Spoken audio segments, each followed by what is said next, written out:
નમસ્કાર દર્શક મિત્રો, સત્યમેવ જયતે લાઈવ ન્યૂઝમાં આપનું સ્વાગત છે।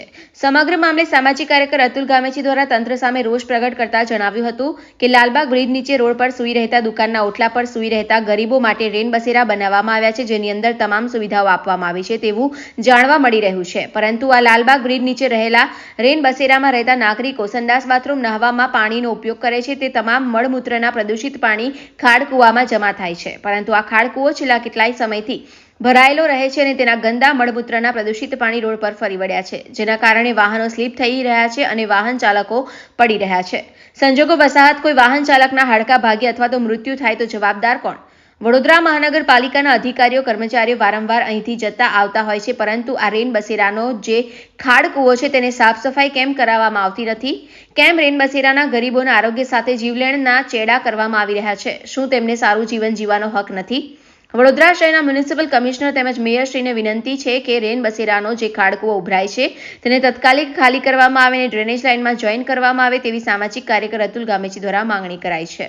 રિપોર્ટર સની સિંધે, સત્યમેવ જયતે લાઈવ ન્યૂઝ, વડોદરા। વડોદરા શહેરનો લાલબાગ બ્રિજ છે। આ લાલબાગ બ્રિજના નીચે વડોદરા મહાનગરપાલિકા દ્વારા રેન બસેરા બનાવવામાં આવે છે। આ રેન બસેરામાં રોડ પર સૂઈ રહેતા, ફૂટપાથ પર સૂઈ રહેતા, દુકાનના ઓટલા પર સૂઈ રહેતા ગરીબો મજૂરો માટે રેન બસેરા બનાવવામાં આવે છે। સારી સુવિધા આપવામાં આવી છે તેવું જાણવા મળી રહ્યું છે, પરંતુ આ રેન બસેરામાં રહેતા નાગરિકો જે નહાય છે, ધોવે છે, એમના ગંદા મળમૂત્રના પ્રદૂષિત પાણી એક ખાડ કૂવામાં આવી રહ્યા છે અને આ ખાડ કૂવો છેલ્લા 4 દિવસથી ભરાયેલો છે અને ગટરના મળમૂત્રના પ્રદૂષિત પાણી રોડ પર વહી રહ્યા છે। રોડ પર આ ગટરના મળમૂત્રના પ્રદૂષિત પાણીના કારણે વાહનો સ્લીપ કરી રહ્યા છે, લોકો પડી રહ્યા છે। જો કોઈનું જાનહાનિ થશે, મૃત્યુ થશે તો જવાબદાર કોણ?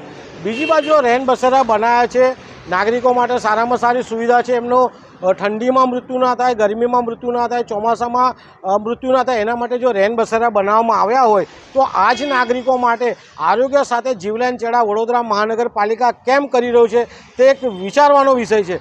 આ ખાડકૂવો જો વહેલામાં વહેલી તકે ખાલી કરી દે તો અહીંયા મચ્છરજન્ય રોગચાળો નહીં ફેલાય। આપ જોઈ શકો નાના નાના બાળકો પણ અહીંયા ફરી રહ્યા છે। વડોદરા મહાનગરપાલિકાના જાંબાજ અધિકારી, જાંબાજ કમિશનર સાહેબને વિનંતી છે કે આ રેન બસેરાનો જે ખાડકૂવો છે વહેલામાં વહેલી તકે ખાલી કરે અને આ ગરીબોના આરોગ્ય સાથે જે જીવલેણ ચેડા કરી રહ્યા છે એ બંધ કરે તેવી અમારી માંગ છે।